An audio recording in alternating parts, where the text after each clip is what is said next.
yeah, some pointers that I want to give you guys on reduction formulas. I don't know if you guys saw the message that I posted on your group this morning, but you are not writing your test next Monday on reduction. It's only on the circle geometry, which we'll start revising sometime next week, and then up to page 145. So not the trigonometry we're doing right now. Okay, anyway, let's get started on number 1. So it's cos of 180 degrees plus x times tan of 180 degrees minus x.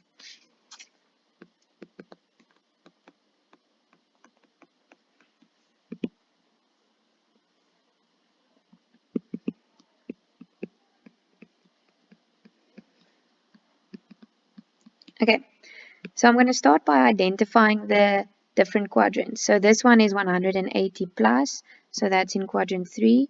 And then I say I know that cos will be negative in quadrant 3. I throw away the 180 plus, so that one gets reduced to only negative cos theta. By die volgende ene kan ons sien daar is in die tweede kwadrant. Ek weet tan is negatief in die tweede kwadrant, so hy word net minus tan x. This one is in the third quadrant as well. Sin is negatief in die derde kwadrant, so hy word minus sin x. Down here, this one is in the second quadrant. En sin is positief in die tweede kwadrant, so hy is positief sin x. And then I have another sin x there. Okay. Goed, daar's verskillende maniere om nou te werk te gaan. Ek gaan werk met die feit dat daai is 'n minus, daai is 'n minus en daai is 'n minus. So omdat daar 3 van hulle is wat 'n onewe getal is, gaan my antwoord op die ou einde minus wees. So now I can regard the signs as sorted out. I don't have to worry about them anymore. Then I'm going to go and I'm going to say this sign cancels out that sign. So I'm left with cos of x times tan of x over sine of x.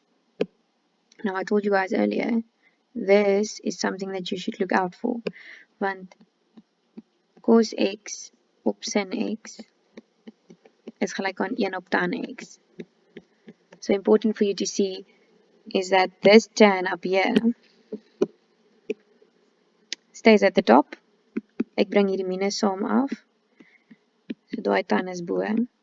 But if I simplify cos x over sin x, it's a tan at the bottom of a fraction. So my final answer will be minus 1. If you're confused about the signs, I didn't throw them away. Let's just recap. So because I can count 1, 2, 3 of them, it means that the total, like the net sign of this fraction will be negative because it is an uneven amount of minuses. Okay, so that's the one you had for homework. I'm quickly going to do number 2 with you as well. So it's 2 sine of 180 degrees minus x. And then I have cos of 360 degrees minus x over sine of 180 degrees plus x times cos of 180 degrees minus x. Okay, so once again, I'm just going to go and identify the different quadrants first. So we're doing all of them at once. Okay, so 180 minus is in quadrant 2. Sine is positive in quadrant 2, so that gets reduced to only sine x. Use brackets, or I sometimes use a full stop, just to make sure that you remember these aren't two different terms, it's just one term. In die vierde kwadrant is cos negatief, cos is positive, so that one is just cos x. Here at the bottom I have minus sine x, because sine is negative in the third quadrant, and here I have minus cos x, because cos is negative in the third. Okay, ek gaan weer dieselfde ding met die tekens doen en sê ek tel 1, 2 minusse. So because that's an even number, it's going to be a positive answer. So basies al die tekens saam in in die breek kom by 'n positiewe getal uit, so ek gaan nou nie verder worry oor die tekens nie. Then I'm going to say sine cancels out sine, cos cancels out cos. This 2 is at the bottom, so my answer is only 2. Okay. Nou is daar 'n paar goeders wat ek net julle aandag op wil vestig.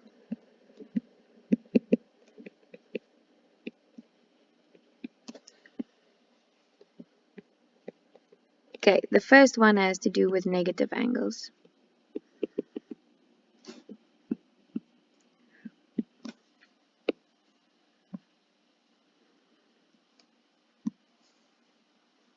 Okay, so let's say for instance, I have minus 30 degrees. Then when you are working with negative angles, you are working anti-clockwise. So I'm going to start here on 0 and I'm going to go negative 30. So I'm in the 4th quadrant. So this one will be in quadrant 4. So let's just write it out. So if I had sine of negative 30 degrees, I would still say this is in quadrant 4. I identify it because it's negative.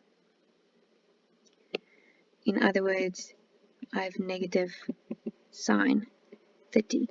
This negative is not, like, it doesn't go there and stand at the front. Daai negatief sê vir my in watse kwadrant ek werk. So because I'm working in quadrant 4, ek gebruik die negatief om te sê ek werk in kwadrant 4. En omdat sin negatief is in kwadrant 4, kan ek dan sê my totale teken moet negatief wees. Let's do cos. I'm still working in the 4th quadrant. Cos is positive in the 4th quadrant. So in other words, I have positive cos 30. Okay, en as ons gaan kyk na tan van minus 30 grade, still in the 4th quadrant. So in other words, in the 4th quadrant, tan is negative, so that will be negative 30. Or tan of negative 30.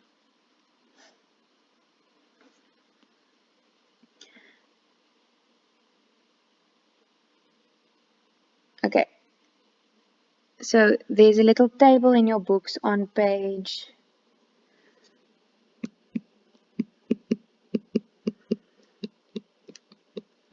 147 that shows you the different quadrants that we end up in when we are working with a minus. So jy kan gaan kyk na daai, maar partykeer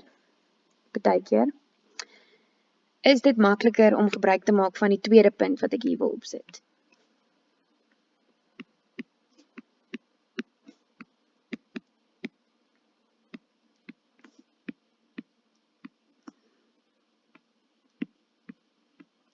You can always add or subtract multiples of 360. So let's say, for instance, I give you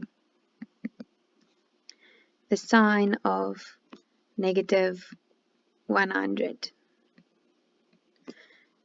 Okay, onthou, omdat 360 grade een volledige omwenteling is, beteken dit, as ek hom gaan teken,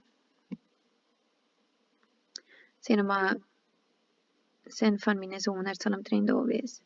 Maar as ek nou gaan en ek tel een hele omwenteling by, so dan werk ek met 'n positiewe hoek. My penne wil nie vandag lekker saamwerk.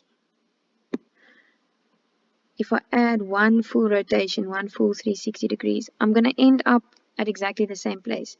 So you are allowed to do it. So I'm going to go first and add one multiple of 360. So that simplifies to sine of 260. And this is slightly easier to work with because that I can see is in the 3rd quadrant.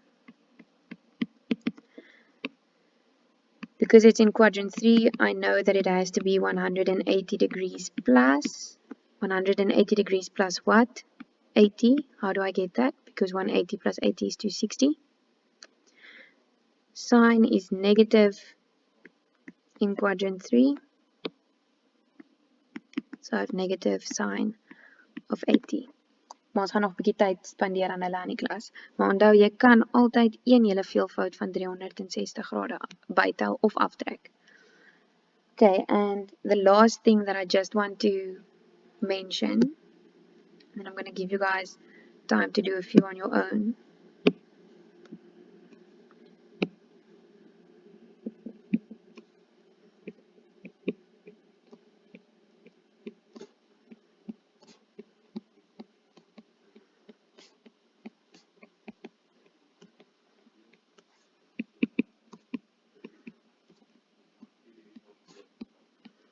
Any one of our functions, if it is squared, will always give you a positive answer, because it doesn't matter even if we're working with a x with an angle here that's in the third quadrant, so sine should be negative.